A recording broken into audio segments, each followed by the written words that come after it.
What is up, ninjas? Just admiring my merchandise. We are going to talk about the 7 types of products that you should be avoiding as a new Amazon FBA seller. Then we're going to go into a lot of product examples of things that people are actually selling right now and sourcing right now, and these products are becoming oversaturated, and so I'm going to save you guys a ton of money if you stay till the end of this video.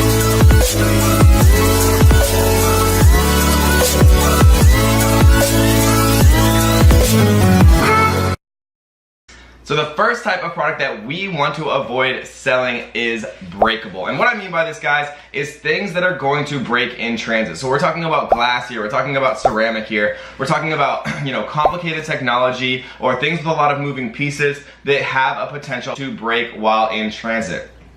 Amazon suggests, and this is a little known rule, that every product that you sell on Amazon as a third-party seller should pass what is called the drop test. The drop test basically means that you could drop a product from head height onto the ground, fully packaged, and it would not break. So if your product can pass this, then you will be okay. So if you are going to sell breakable products, something that I always tell people, right? Think outside the box, don't follow what everyone is saying. So if you are going to sell breakable products, and I personally sell, hundreds of thousands, if not millions of dollars of breakable products every single year, the number one thing that you have to make sure you're doing better than other people is packaging better, right? So if you are going to sell breakable products, get bubble wrap, get bubble tape, right? Get foam inserts. Make absolutely sure that every single one of your products passes what Amazon likes to call the drop test, because people at UPS just don't care. They'll throw your stuff, right? They've had a long day. They have all these packages every single day. They're not getting paid the money that they deserve, and so they're going to break your stuff. They're going to throw around your stuff. So you have to make sure that you have what it takes from a packaging perspective to keep your products safe.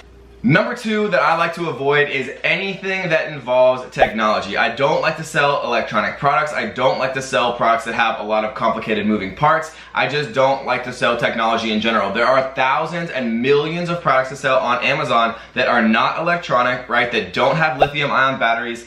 Anything with lithium-ion batteries has a ton of shipping restrictions and a ton of customs and Chinese ports, both in the United States and in the China port, that you are going to have to suffer through the restrictions of if you ship anything with lithium-ion batteries, because they have a high chance of exploding. So just trust me when I tell you, don't sell anything with lithium-ion batteries. You will thank me later, and if you ever meet somebody who does, you'll understand their pain, right? And so another thing about technology that isn't generally what you want to go after is that it has a much higher rate of return. And the reason for that, guys, is people can't figure out how to use certain technology. People can't follow instructions. People can't figure out how to use things that involve any level of complexity. This will give you negative reviews, because even if you have a perfectly functional product and they can't figure it out, it'll make them feel stupid and they'll leave a 1-star review, or they'll just simply return it, and you have to process all of those returns, right, with all the different return fees, and you'll just lose out on that potential sale.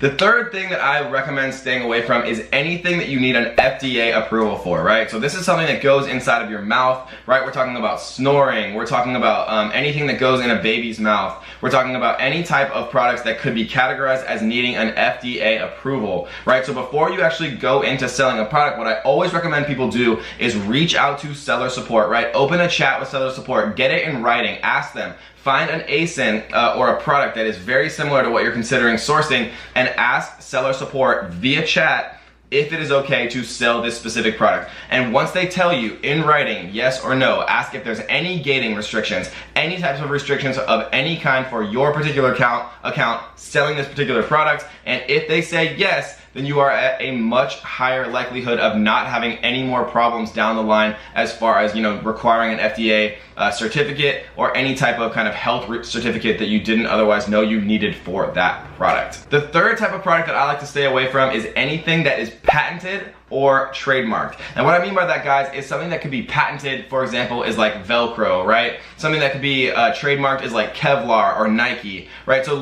Google search if you don't know what a patent or a trademark means. I'm not gonna go into it super in depth, right? But just make sure that any product that you are potentially thinking about sourcing and investing all of your hard work and time and money into isn't patented or trademarked. The fourth type of product that I like to stay away from is clothing. And does this apply to all clothing? Absolutely not. But the main thing about clothing that I don't personally like and that I've had difficulties with myself is clothing that requires multiple different sizes, right? Because if I sell a t-shirt that comes in small, medium, large, XL, maybe double XL, that's 5 different SKUs, or 5 times the complexity, 5 times the number of different sizes I have to order and keep track of and assign variants to and assign different barcodes to, and it just adds a ton of complexity for not much potential, additional profit. And so if you are going to sell clothing, make sure it's something like a one-size-fits-all beanie rather than a t-shirt that requires, multiple sizes and multiple different SKUs and things you have to keep track of, because that complexity adds up quick. And if you haven't, ninjas, make sure you smash that subscribe button, turn on the notification bells, come down and leave a comment saying I subscribed so you can be immediately entered to win our daily $100 giveaway, where I'm going to pick one comment of people saying I subscribed from every single video and immediately sending them $100 via PayPal. The 6th type of product that I like to stay away from is toys. And the reason that I like to stay away from toys is because they generally have a higher likelihood of being fads. And what I mean by that is a toy can become incredibly popular and then lose 100% of its momentum very quickly. The same thing happened with fidget spinners. The same thing has happened with Hatchimals. The same thing is probably about to happen with squishies. The same thing happens over and over and over again, and I've been in the Amazon FBA business for a long time, and I've seen these cyclical patterns of toys becoming super popular and then fading very quickly out of popularity, and people with hundreds or thousands of units are kind of stuck with those particular products after the fad has gone down and after there's not enough demand to actually keep up with the number of supply any specific seller has. And especially if something's super popular, it attracts a lot of sellers like fidget spinners, and all of a sudden there's thousands of sellers sitting on thousands of units, every one of which is trying to get rid of their merchandise, which means it's a race to the bottom on prices and everyone loses out. So I like to stay away from toys because they are generally the topic and the product category that has the highest likelihood of actually being a cyclical fad. And the final category that I like to stay away from as an Amazon FBA seller is anything that could be potentially dangerous. And what I mean by that, guys, is requiring a ton of product liability insurance. For a lot of the products that we sell currently, we don't invest heavily in product liability insurance, but if you did sell something specifically like knives or a baby set of juggling tools that are chainsaws, right, or something ridiculous like that would require a lot of product liability insurance that has inherent amounts of danger with it, like knives do, like something that a baby could potentially choke on, like a lot of different things that could potentially kind of present situations where you could get sued as a company. Those are not worth the extra effort and the extra thought and the extra expense for insurance, right, and potential of getting sued. So instead of actually worrying about all that, I generally like to stay away from any products that could necessitate having a ton more extra costs from a product liability insurance perspective and that present the opportunity of me or my company being sued.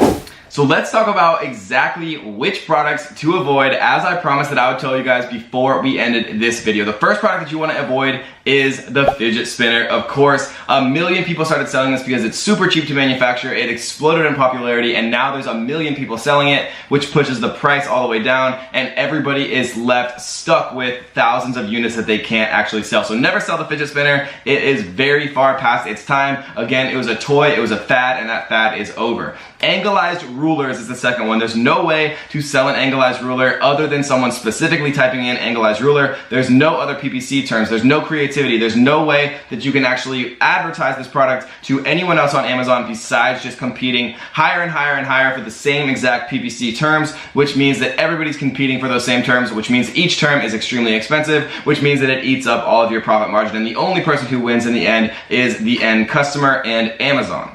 The next one that we want to talk about is letterboards. Letterboards look very enticing on Amazon FBA. They look very enticing on Jungle Scout, on Viral Launch, but there are a ton of people actually sourcing and launching these products as we speak. How do I know that? Good question. The way that I know that is that I'm actually friends with a lot of the people who own the biggest software out there, like Zonjo, like Viral Launch. I speak to the CEOs, I speak to the founders often, and they tell me, Kevin, we're seeing 50 different people all simultaneously launching a letterboard. So if you're gonna tell your students, if you're gonna tell your followers and your YouTube fans not to launch any specific products, it is the letterboard. So believe me if you want, don't believe me if you want, but there are a ton of people launching this, and it is a product that is soon going to be extremely oversaturated. The next one is chalkboards and mini chalkboards. Again, same exact thing. My friends who are, part of these big launch services who deal with thousands and thousands of sellers and launchers every single month on Amazon are telling me products to avoid. Chalkboards and mini chalkboards are 2 of the 3 that they actually told me not to have my students and my followers sell.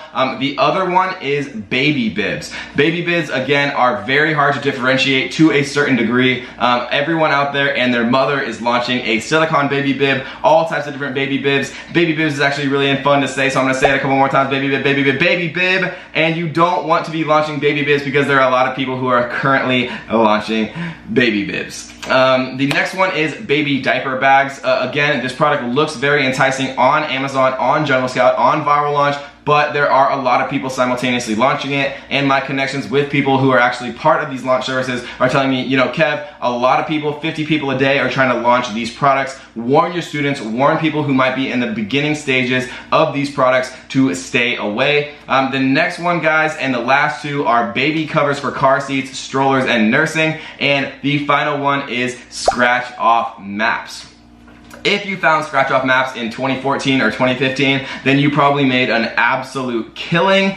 This is a product that I have sold in the past, and we made an absolute killing, but now there are so many people who saw the amazing numbers, so many people who figured out that you could source them for so cheap and sell them for so expensive, and so many people who capitalized on this trend that there's now too much supply and not enough coinciding demand, and there's a lot of people out there who are stuck holding this inventory.